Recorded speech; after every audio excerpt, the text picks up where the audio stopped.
Hello friends, मैं आप सब लोगों का अपने इस एजुकेशनल चैनल पे हार्दिक स्वागत करता हूँ। फ्रेंड्स, अगर आप भी हैं बीपीएससी एग्ज़ाम के अभ्यर्थी तो आप सबको पता है कि 28 सितंबर से आपका फॉर्म भरना जो है आरंभ हो चुका है। लेकिन बहुत सारी दुविधाएं चल रही हैं अभी इस फॉर्म को भरने में। बीपीएससी का फॉर्म भर लेना भी खुद में एक एग्ज़ाम ही है। तो बहुत सारे बच्चों को ओटीआर यानी वन टाइम रजिस्ट्रेशन में बहुत सारा प्रॉब्लम देखने को मिल रहा है। बहुत सारे ऐसे बच्चे हैं जिन्होंने 69वीं बीपीएससी परीक्षा का फॉर्म भरा था, लेकिन किसी कारणवश उनके पास अभी उनका लॉगिन आईडी, यूज़र आईडी और पासवर्ड जो है उनके पास नहीं है, जिस वजह से उनको जो है दिक्कतों का सामना करना पड़ रहा है। तो आज मैं आप लोगों को बताऊंगा कि किस तरीके से अगर आप अपना यूज़र आईडी और पासवर्ड भूल चुके हैं तो क्या प्रोसेस करके आप उसको प्राप्त कर सकते हैं। इस सिलसिले में कई सारे वीडियोज़ आपको आएंगे। ओटीआर में एडिट करने का भी मैं आपको बताऊंगा किस प्रकार से आप एडिट कर सकते हैं, किन लोगों को ये ऑप्शन दिखता है और किन लोगों को ये ऑप्शन बाय डिफ़ॉल्ट नहीं दिखेगा, इसमें क्या सारी जो है वो नियम है। तो वो सारी चीज़ें मैं आपको बताऊंगा और कई सारे वीडियोज़ इससे रिलेटेड आपको चैनल पर मिलेंगे अभी समय रहते। तो आप लोग चैनल को ज़रूर सब्सक्राइब कर लें। तो सबसे पहले यहाँ पर आप देखेंगे कि आपके सामने ये सारी चीज़ें दिखेंगी। ये जो है बीपीएससी का ऑफिशियल वेबसाइट है। यहाँ पर आपको इस तरफ दिखेगा अप्लाई ऑनलाइन का सेक्शन, तो इसको आपको क्लिक कर देना है। और अप्लाई ऑनलाइन वाले सेक्शन को आप जैसे ही क्लिक करते हो तो आपके सामने कुछ इस तरीके की चीज़ें निकल के आती है, जिसमें ऑनलाइन एप्लीकेशन में यहाँ पर आपको दिखेगा जो एक्टिव जो आप कह सकते हैं कि अभी वैकेंसी चलेगी वो आपको दिख जाएगा। तो यहाँ से आपको इस वाले सेक्शन पे क्लिक करना है। तो जैसे ही आप इस पर क्लिक करोगे तो आपको ये एक दूसरे वेबसाइट की तरफ ले जाएगा जो कुछ इस प्रकार से दिखेगा welcome to the BPSC online application portal. यहाँ देखिए, सबसे पहले आपको आपके सामने ही दिख जाएगा ऑनलाइन रजिस्ट्रेशन का। उसके बाद यहाँ पर आपको दिख जाएगा लॉगिन आईडी और आपका जो है वो पासवर्ड, यूज़र नेम और पासवर्ड से रिलेटेड यहाँ पे सेक्शन आपको दिख जाएगा, जहाँ पर देखिए बहुत सारी चीज़ें आपको दी गई हैं। यूज़र नेम है, पासवर्ड है, उसके बाद आप देखिए यहाँ पे कैप्चा है, उसके बाद नीचे आपको दिख जाएगा forget user name and password.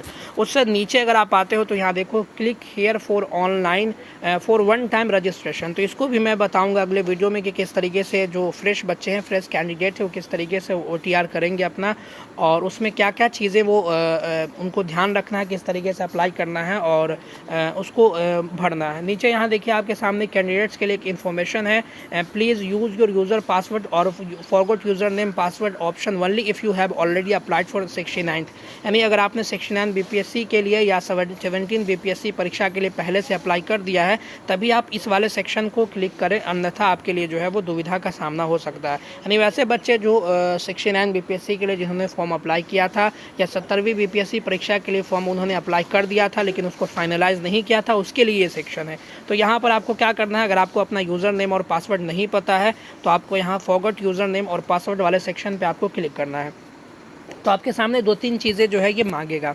सबसे पहला क्या मांगेगा कि इंटर रजिस्ट्रेशन नंबर, आपसे आपका रजिस्ट्रेशन नंबर पूछेगा। तो दो स्थिति हो सकती है। पहला तो ये होगा कि आपको आपके फ़ोन पे आपका रजिस्ट्रेशन नंबर और यूज़र आईडी और पासवर्ड दिख जाएगा। नहीं दिखता है तो आप तो जाहिर सी बात है कि जब आप रजिस्ट्रेशन नंबर आपको नहीं पता है तभी तो आप यूज़र नेम और पासवर्ड वाला सेक्शन भी आपको नहीं पता चल रहा है, तो आपको इसको छोड़ देना है क्योंकि आपके पास तो ये होगा नहीं। अगर किसी कारणवश आपके पास होता है, कहीं आपने लिख रखा है, तो आप इसको यहाँ पर भरेंगे, आपका जो भी रजिस्ट्रेशन नंबर होगा। मैं अभी तो फ़िलहाल इसको भर करके नहीं बता सकता क्योंकि मेरे पास कोई भी रजिस्ट्रेशन नंबर और चीज़ें नहीं है, तो मैं यहाँ पे आपको नहीं बताऊँगा। तो यहाँ पर आपको क्या करना है कि रजिस्ट्रेशन नंबर आप इसमें अंकित करेंगे अगर आपके पास होगा, अथवा तो नहीं होगा तो नीचे आपको क्या करना है, एग्ज़ाम को जो है आपको सिलेक्ट करना है। तो यहाँ से देखिए आपके सामने एग्ज़ाम सेलेक्ट करने में देखिए क्या आता है, सिलेक्ट एग्ज़ाम वाले सेक्शन में देखिए ये कुछ the exam ID field is required. तो आपको यहाँ पर एग्ज़ाम आईडी यानी आप कह लीजिए कि आपको जो है यहाँ पर आप कह सकते हैं कि बिना रजिस्ट्रेशन नंबर के आप इसको प्राप्त ही नहीं कर सकते हैं। तो यहाँ पर आपको रजिस्ट्रेशन नंबर एनी हाउ भरना पड़ेगा किसी भी स्थिति में, तभी आप यहाँ से जो है वो एग्ज़ाम को सिलेक्ट कर सकते हैं। तो यहाँ पर आप रजिस्ट्रेशन नंबर अपना भरेंगे, उसके बाद आप जो है यहाँ पर एग्ज़ाम को सिलेक्ट करेंगे। फिर यहाँ पर आपको कैलेंडर से अपना डेट ऑफ बर्थ सेलेक्ट करना है और ध्यान ये रखना है इसमें कि आपने जिस समय अपना 69 बीपीएससी परीक्षा का फॉर्म भरते हुए जो मोबाइल नंबर आपने दिया था सेम वही मोबाइल नंबर आपको यहाँ पर अंकित करना है, अन्यथा आप जो है वो पुराना यूज़र आईडी और पासवर्ड जो है नहीं प्राप्त कर सकते हैं। उसको भरेंगे, उसके बाद साथ ही साथ यहाँ पर लॉगिन डिटेल्स आपसे पूछेगा कि आपको भेजना कहाँ है, आपकी ईमेल आईडी पे भेजना है या आपको जो है वो मोबाइल नंबर पे भेजना है। तो यहाँ से आप टिक करोगे। टिक करने के बाद यहाँ पर जो है आपके सामने जो कैप्चा होगा और यहाँ पर आपके सामने नीचे जो है रिट्रीव पासवर्ड का जो सेक्शन है इसको आप क्लिक करोगे तो आपका नया यूज़र आईडी और पासवर्ड आपके फ़ोन पे आ जाएगा। उसके बाद फिर आपको क्या करना है, यहाँ से फिर बैक आ जाना है और यहाँ से आपको जो यूज़र आईडी और पासवर्ड जो मिलेगा उसको अच्छे से सेव करके अपने पास रख लेना है और यहाँ यूज़र आईडी और पासवर्ड से फिर इसको लॉगिन करके अपने जो है फर्दर प्रोसेस को आप जो है वो आगे बढ़ाओगे। अब मैं आपको बताता हूँ कि आप किस प्रकार से लॉगिन करके आपको कहाँ पे पहुँचा दिया जाएगा। इसके लिए मैं वीडियो को पॉज कर रहा हूँ और मैं वहाँ तक आपको लेके चलता हूँ। तो आप जैसे ही डिटेल्स को यहाँ पर आप प्रोवाइड करोगे तो आपके सामने चीज़ें दिख जाएंगी इंटीग्रेटेड, जो अगर आपने भरा होगा 79 बीपीएससी का तो यहाँ पर आपको ये दिखेगा। यहाँ से अपना डैशबोर्ड को व्यू करके आप देख सकते हैं कि आपने परीक्षा दी थी अथवा नहीं दी थी, अथवा आपका जो है वो सिलेक्शन हुआ है या नहीं हुआ है। और आपके सामने नीचे जो है वो दिख जाएगा यहाँ पर आपके सामने 70वीं बीपीएससी परीक्षा का। इसके अलावा जो है आपको आप कह सकते हैं कि यहाँ अगर आप जैसे ही क्लिक करोगे तो आपका जो है वो पूरा डिटेल व्यू हो जाएगा कि आपने क्या क्या चीज़ें जो हैं यहाँ पर ऑलरेडी भर रखा है और क्या चीज़ें जो हैं आपके सामने यहाँ पर दिखेंगी।